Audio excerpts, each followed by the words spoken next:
WP MRR WordPress podcast is brought to you by WP Buffs. WP Buffs manages WordPress websites 24/7 and powers digital growth for agencies, freelancers, and WordPress professionals. Join our white label program, and by next week, you could be offering 24/7 white label website support to your clients and passively growing your monthly recurring revenue. Or become a WP Buffs affiliate to earn 10% monthly payouts every month for the lifetime of every client. And finally, if you're looking to sell your WordPress business or website, check out the WP Buffs acquisition unit. Learn more about all three at WPBuffs.com. All right, we are live on the pod this week with Marc Benzakein. Marc, am I saying your last name right? Or It's Benzakein, but Benzakein. Yeah, like the medication. There you go. Oh, okay, there you go. It's a nice parallel to it. Nice. Cool. Well, welcome to the podcast. We've known each other for a little while. I mean, but the last time we saw each other was probably at like a WordCamp, but we did like a Beach Press event together. We did. Like I think I met ago. you in person. I met you in person at Beach Press. I think it was 3 years ago. Maybe, I don't know. It was a while ago. And then I believe the last place I saw you, I want to say it was WordCamp US. In probably St. Louis. Maybe WordCamp Miami. Right. Were you at WordCamp Miami? It feels like a blur now because it's after the past year, it's like everything past a year ago is like 10 years ago. Yeah. You know? It really, well, I love and hate Google Photos at the same time. You know, Google Photos will come up with, this happened 1 year ago today, and all of a sudden I'm seeing especially pictures of my kids from 8 years ago, and I'm like, A, they were so cute back then. What happened? No, I'm kidding, but and B, how is that 8 years ago?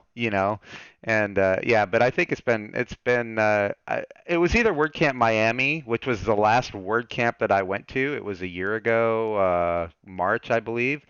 And then I immediately came back from that, got sick, and went on lockdown. So I haven't been out and about since. Yeah, it has been a little while. I think we were just talking offline about how we just feel like maybe a little bit isolated. Like we want to get back to seeing people. Yeah. I can't. It's almost hard to remember what it's like to be in a hallway chat, with someone. So well, exactly. But yeah, why don't you tell folks a little bit about, because I know what you do with WordPress, but tell folks listening a little bit about the things you do in the WordPress space. Okay. Well, I am the operations director for ServerPress LLC, and we are a company that specializes in WordPress workflow solutions. We are very passionate about getting a workflow up and running very quickly and easily, but also extremely efficiently, and building a workflow that will last you through a lifetime of development. So our services and products are all to that end, and we're working really hard at it, and I'm just going to say this, I'm going to plug this really quick. We are celebrating 7 years of ServerPress LLC coming up in June. So so cool. I'm very excited about that. Yeah, it's funny thinking back 7 years. We just passed 5 years, and so, but it's funny thinking back on that journey because, statistically speaking, we've both done something pretty crazy, which is get a business past 2 years, right? Because there's this stat that's most businesses don't last 2 years, right? And I don't know how you feel. I'm actually interested to hear how you feel. I don't feel I don't know how much super special stuff I did to do this, but how do you feel about 7 years? Because that's a pretty big milestone. Well, for me, it's a big milestone because I am kind of a serial entrepreneur. So I've actually started businesses throughout my life since about the age of 18. Some have been wildly successful, some have been epic failures. But what I will tell you, and the reason 7 years is a big deal to me, is that I have not been involved with the business much beyond 2 years. So after 2 years, it's not that they went out of business, but usually after about 2 years, I've walked away, whether it was a partnership that may have gone bad, or I just felt like I had done everything that I could do with, for the company or whatever. Throughout the years, I've never done anything beyond 2.5 years. So for me to last 7 years, at the age of 53, is actually is a pretty big milestone for me. Now, for me to say, does it feel like a big deal? Probably not, because it went by so fast. And I think that the landscape of business has changed so much to where, people throughout this whole COVID situation are discovering something that most of us have known for a long time, which is remote work is inexpensive. You can start a business with very little capital, and you don't have all the overhead that's associated with, traditional brick and mortar type things. So I think that, when people say, "Oh, 2 years, you made it past the 2 year hump," I think that they're kind of basing that statement on old data, of the traditional brick Or you and think that's mortar. different now? I think it's probably different now. I mean, the reality is, um, if you're working a job, a full-time job, and you're already paying all your bills with your full-time job, and you decide you want to build a plugin that makes you $100 a month, um, you're still profitable, right?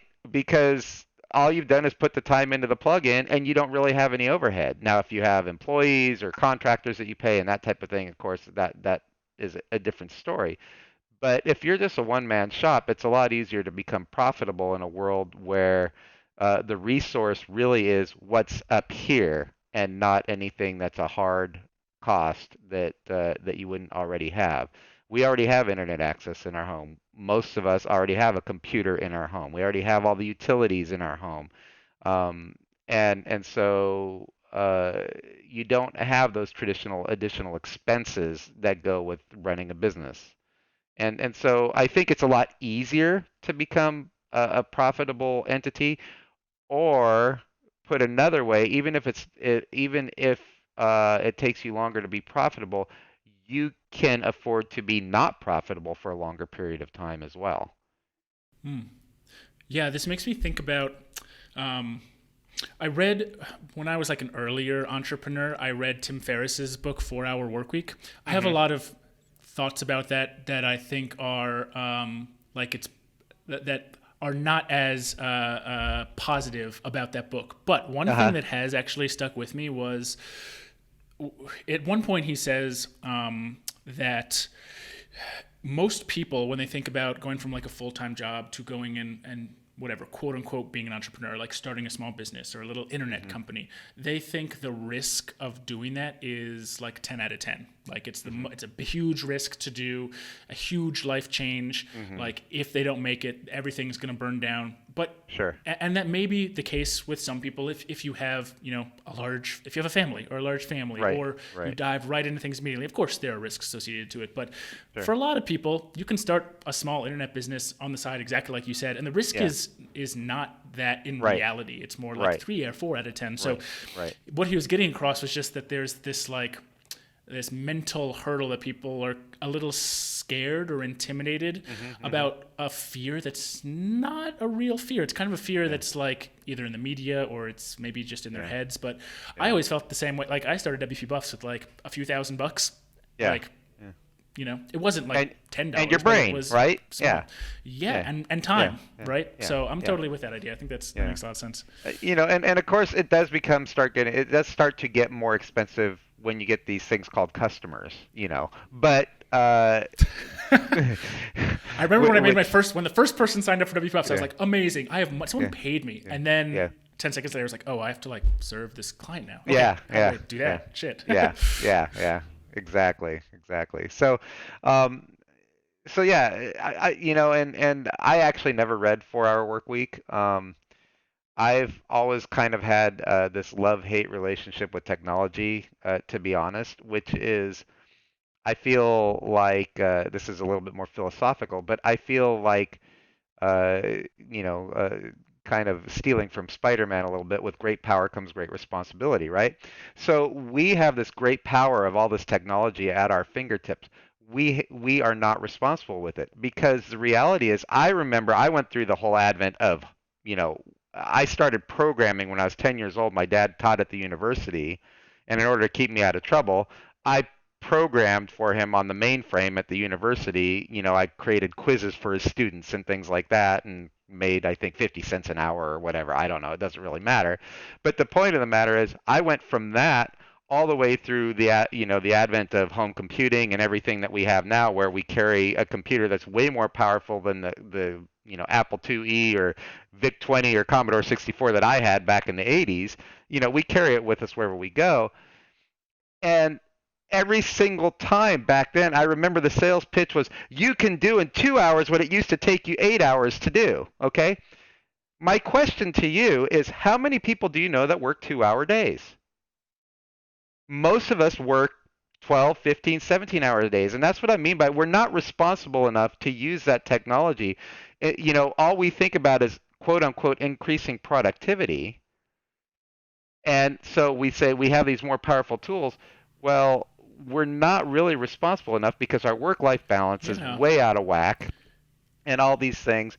And I feel like we've handled all these wonderful things that we've created in the last 30 years, 40 years. We've handled it so poorly that I do think that we could have a 4-hour work week or something like that if we were only aiming to be as productive as we were 40 years ago. But we aren't. We want instant gratification with email. I remember when fax machines came out. It was like, there was no snail mail. It was fax machine. Fax it to me so I can have it right now, And now you see people like on their phones. I'm waiting for this email to come back. I'm waiting for this email. I have to, where is the piece that we're supposed to get that technology was supposed to bring us?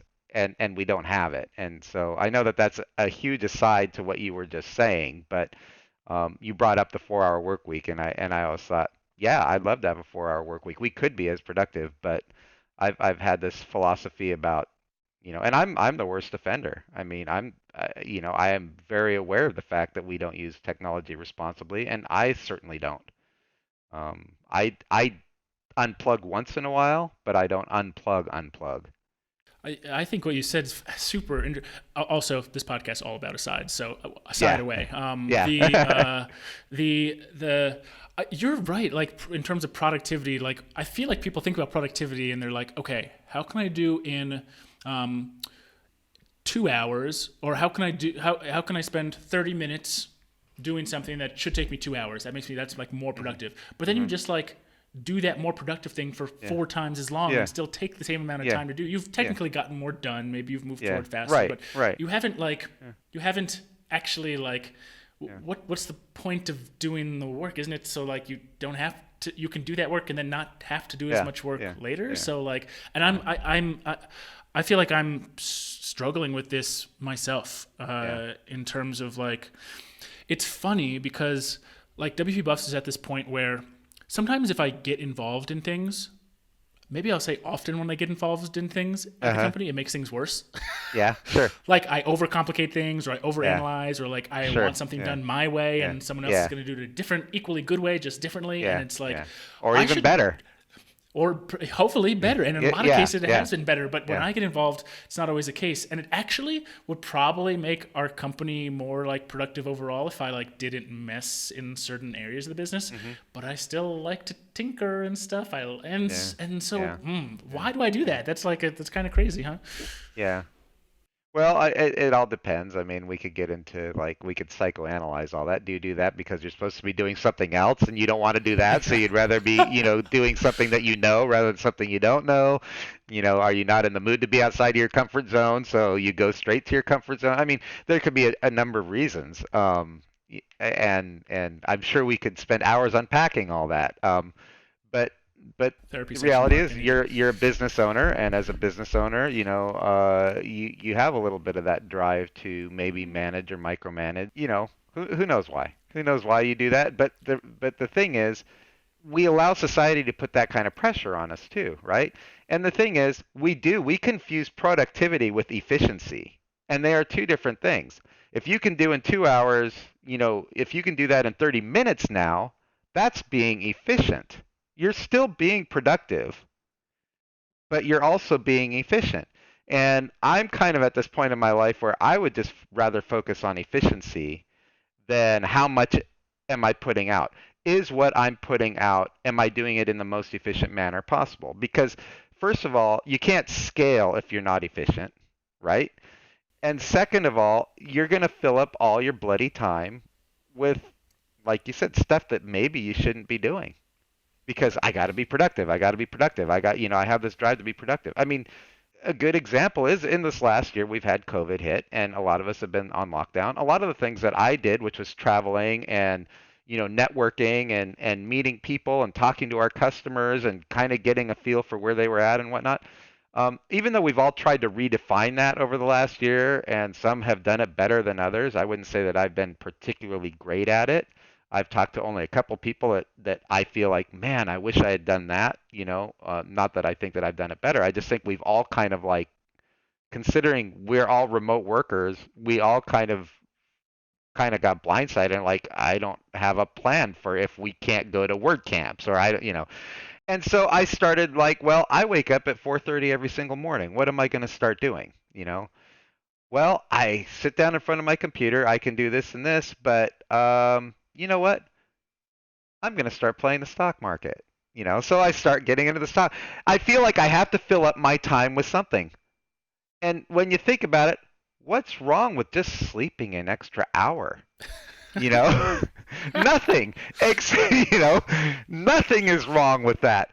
But that's not the way that my brain is programmed. My brain is programmed to wake up at a certain time, and I have to hit the ground running and be productive. And I remember when I moved out to California and I started seeing this girl, and she says to me, when do you chill? And I'm like, what do you mean? I'm not a type A personality. I chill all the time. No, you don't. You wake up, and the minute you wake up, you're just like boom, boom, boom, boom, boom. And I'm like, well, but that's because I like what I do. And so I don't think of it as downtime. I mean, I don't think of it as like stressful or anything like that. I enjoy what I do so much that to me it's like fulfilling and whatnot.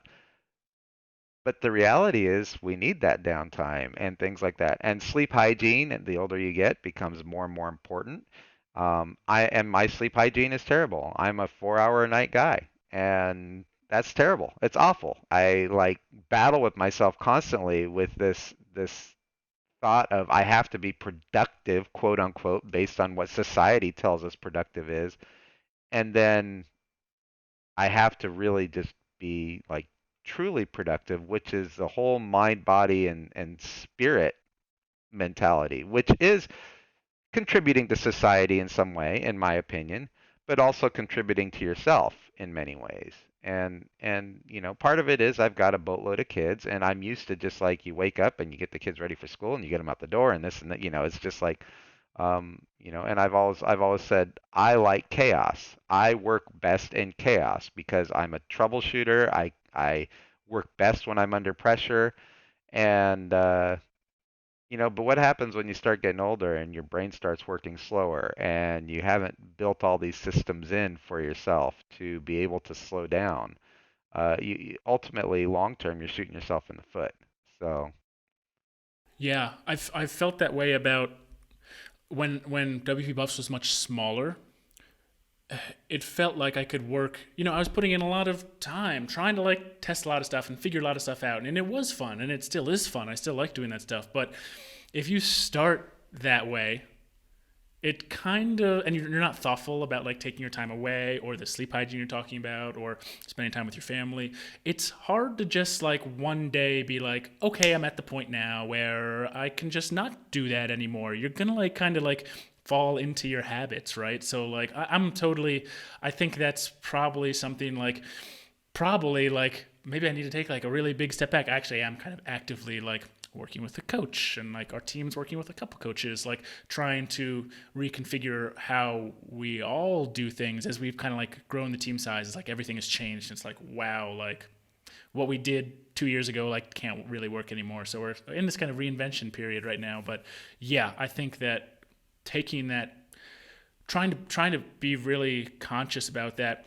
it's almost one of those things where it's like I feel like young entrepreneurs are like, screw that, like I could do it. Like Joe said, he was hard to do it, but like I could do it. You could just switch, and I probably would have thought that too when I was younger. And now, as I'm slightly wiser than I once was, it's like you should definitely like, work smart, not hard. Get and move forward at a pace that doesn't approach burnout or respects your life, because that's the whole point of working. Yeah.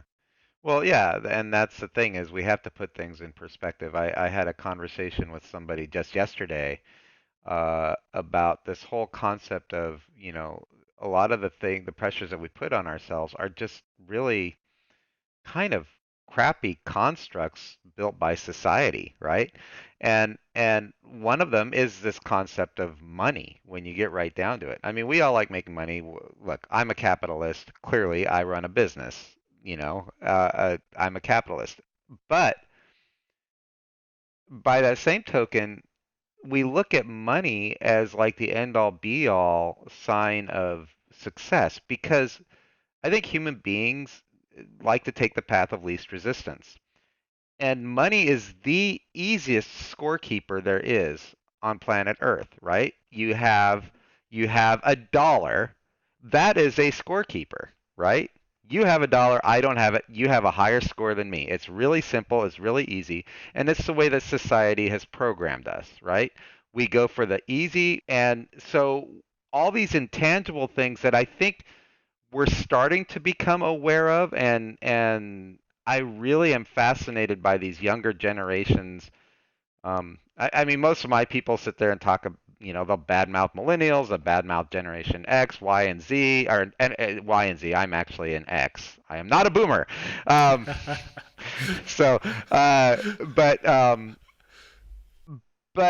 they badmouth them, and I think that it's been a tradition kind of in American society in particular to always, disrespect the younger generations, and as a result, the younger generations kind of disrespect the older generations because, well, they're not going to listen to me. Why should I listen to them? And I think it's a real shame because I have learned so much because I work in an industry full of young people that are half of my age and younger, and I listen to their idealisms and I listen to their frustrations and I listen to all these things and I think, man, there's so much to be learned here, except for all of these things are so intangible. They're not all about the money. Money is a tangible thing that we've created in order to define value. And the reality is, I think that I look at like these younger generations and I think, oh my goodness, money is not the big thing to a lot of them. What's a big thing is what are we doing to make the world a better place for everybody? One of the reasons I was attracted to the WordPress community is because of the fact that it's a community. Everybody wants everybody to do well. Now, WordPress, like everything else, is kind of maturing, and you're starting to see that go away a little bit, I fear. But what attracted me to it, 7, 8 years ago, was this sense of community where you could have somebody who may be a multimillionaire and go to this really inexpensive conference. You can approach that multimillionaire and say, "Hey, I'm having a problem with that." And they'll sit down and spend an hour with you to help you with it. And you wouldn't even know they're multimillionaire except for somebody comes up and says, "Oh, hey, that's the guy from so." And I look at some of the people that some of these people have helped, and I've seen what they've become in the last 7 or 8 years, and I'm like, that's the way that society is supposed to work. We have the social construct of money that we've created that we keep score with, but the other really tangible thing that we have is time, right? And some people say time is a social construct too. Well, yeah, but you only have so much of it, right? I mean, we all die at some point in time. So there is a finite amount of time. So when someone gives you some of their time, even if they're poor as dirt financially, they're giving you a part of their life, right? And so that to me has more value, even though it is not necessarily as tangible and I can't put my hands on it and I can't trade it. that to me is more valuable than money is. And I think that kids, while kids will still be kids and they think they're going to live forever, because I still sometimes wake up and can't believe I'm 53. I think I'm 18 and I still think I'm going to live forever. So if I think I'm going to live forever, I know that a 14-year-old is going to think that they're going to live forever. But they still seem to have a better understanding of what it is to respect someone's time and what it is to value some of these other things besides money. And I'm really hopeful about all of that. I have concerns that the world is just too big and it will just suck all of that away from them. But but it's really fun for me to watch. I really enjoy watching, where things are going. Yeah, I think that probably a lot of people have similar opinions to you in terms of younger generation. I do too. I'm maybe slightly closer to the younger generation than you are, Mark. But I think you are. I believe, not maybe, not maybe. Unless time is truly, truly a social construct and we get to do whatever we want with it, then, yeah. Yeah, but regardless, I still think that about the Gen Z people who are in the just one generation younger than me. I'd be interested to hear some of your thoughts around like I feel like as a capitalist and as a business owner and someone who enjoys growth at his business, I enjoy working on that kind of stuff. I am also very cognizant and try to be very cognizant of the fact that it needs to be responsible growth. And it's not just like growth at all costs. Like there has to be a scalable and purposeful way to grow and do well as a company, but also do well for all the communities we touch. And part of what I feel like is a huge issue is the just financial discrepancy between the 1% and the everybody 99%. else. Yeah. And it's hard as coming from someone who is like a semi-successful entrepreneur and like I wouldn't, I'm not the richest guy in the world. I don't run the biggest company in the world, but I'm definitely like somewhat well off. And so, but I want to, I feel like still that this challenge is, regardless of where my placement is, and that is the huge challenge for not just America, but probably the world. I'd be interested to hear, like, what do you think about like how that fits in with the next generation, not necessarily caring as much, or not maybe having money be the number one driver of everything that they do when it's kind of clear that like the 1% now controls a lot, and how is next generation supposed to take over that mantle, And that's where that's a little bit where my concern is. My concern is that I have watched it. I have watched specifically right now. I've watched specifically Gen Y go from. I kind of mix up the gens. How old are they? Gen Z is like ages like 15 to like 22 Z or something like that. 20. Now, yeah, they're the youngest. My son is a Gen Z, and I guess it's the Gen Zs that I'm talking about because I've been okay. So I watched.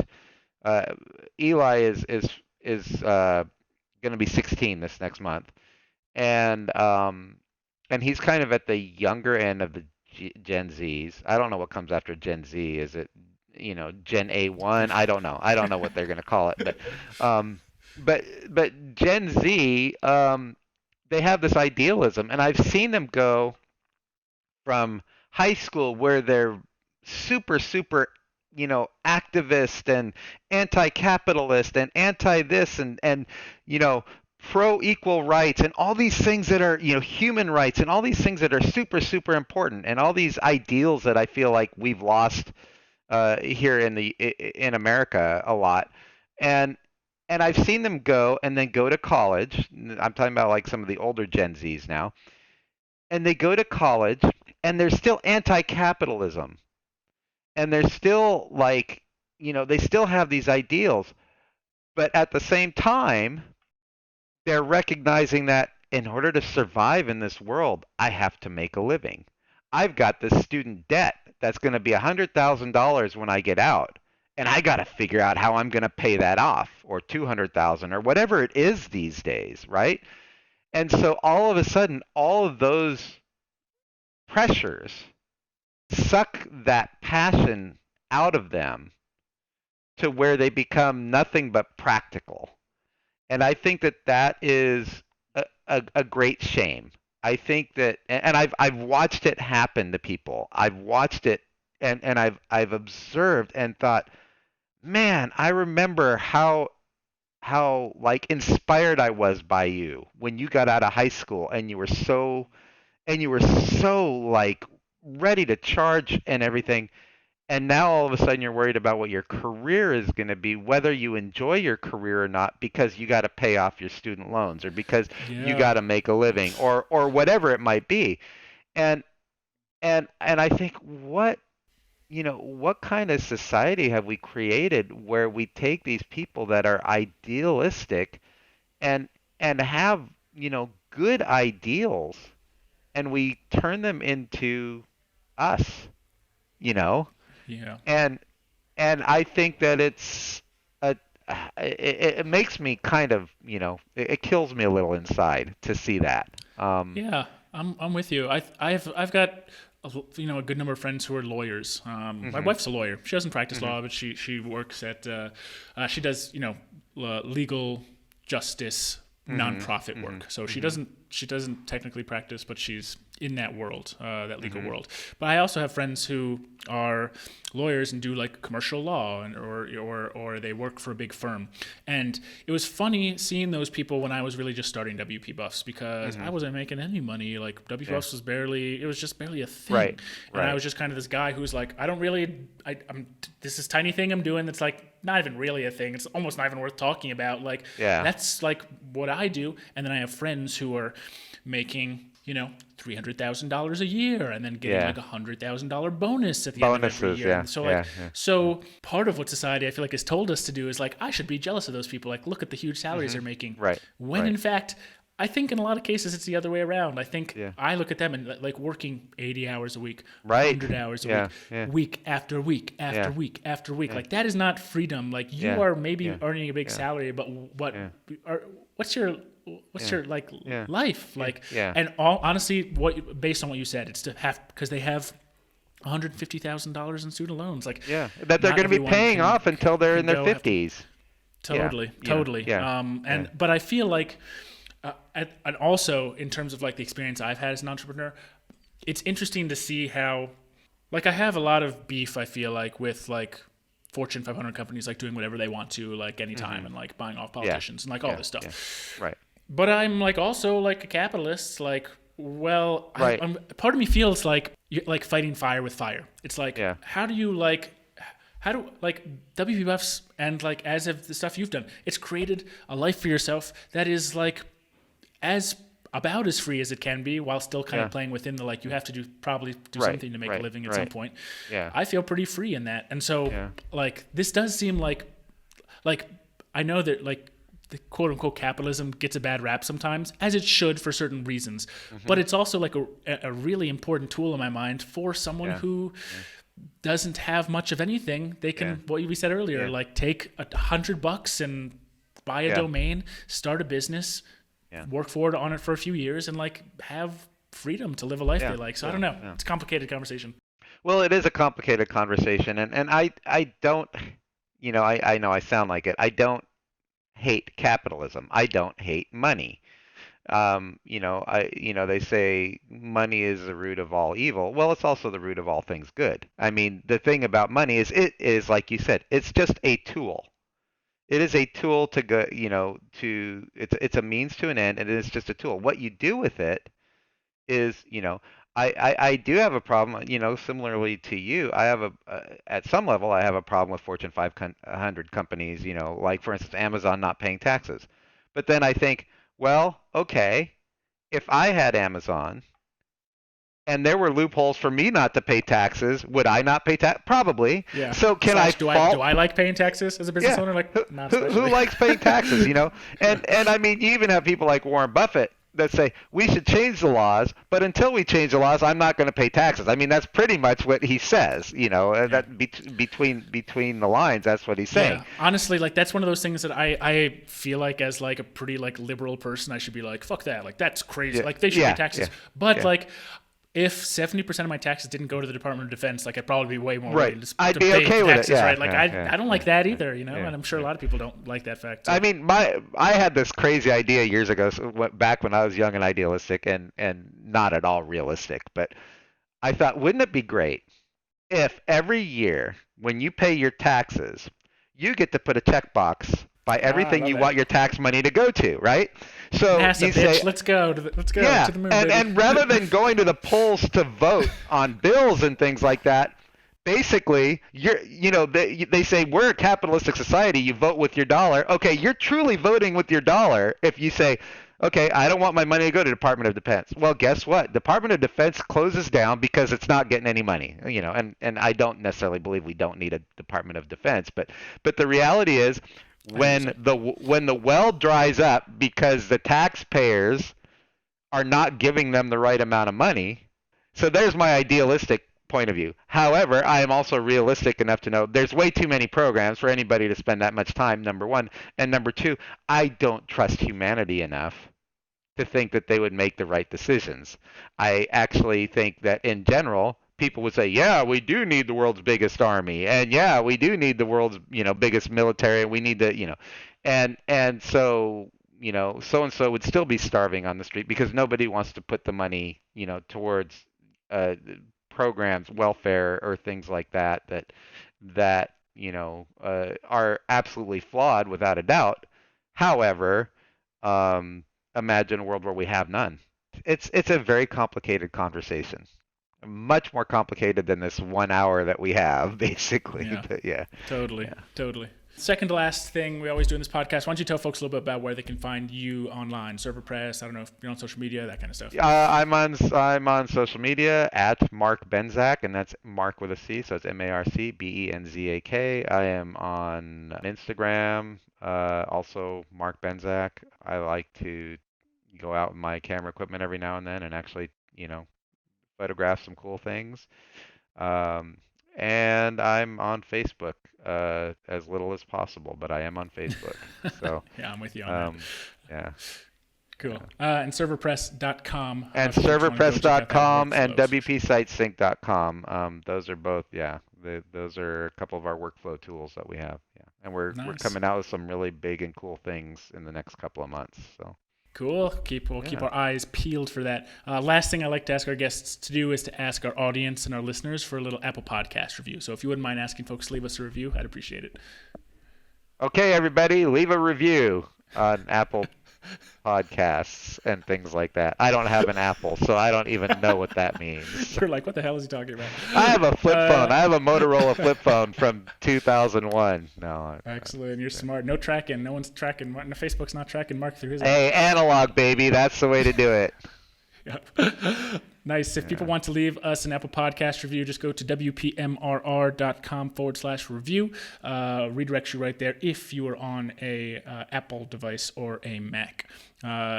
If you leave a review, you can just leave a star rating, but if you want to leave a comment, that'd be cool too. Something you learned from this episode, and we can send a screenshot to Mark and say thanks for helping us get this review. It also helps us to know what topics in the future we want to do. So if we get a few good reviews from this episode, we'll have Mark back on. We'll have Mark back on regardless, but we'll have him on sooner if he has some reviews about it. And it also just helps us know what kind of content to do in the future. So hey, we'll talk more about have more of these kind of conversations in the future. Cool. Thanks everybody for that. If you are a new listener to the show, we've got 100+ episodes that we've done in the past over a couple of years now. So go to wpmrr.com/podcast. There's a search bar right there. You can go search for whatever you're having a challenge with right now. Pricing, churn, lifetime value. Those are kind of all specific metrics, but anything having a challenge with your business. We've talked about a ton of stuff on the show, so I'm sure you'll find an older episode or a few older episodes you can binge to help you with that. that is all for this week on the podcast. We will be in your earbuds again next Tuesday. Mark, thanks again for being on, man. Well, thank you for having me. Really enjoyed it. See everybody.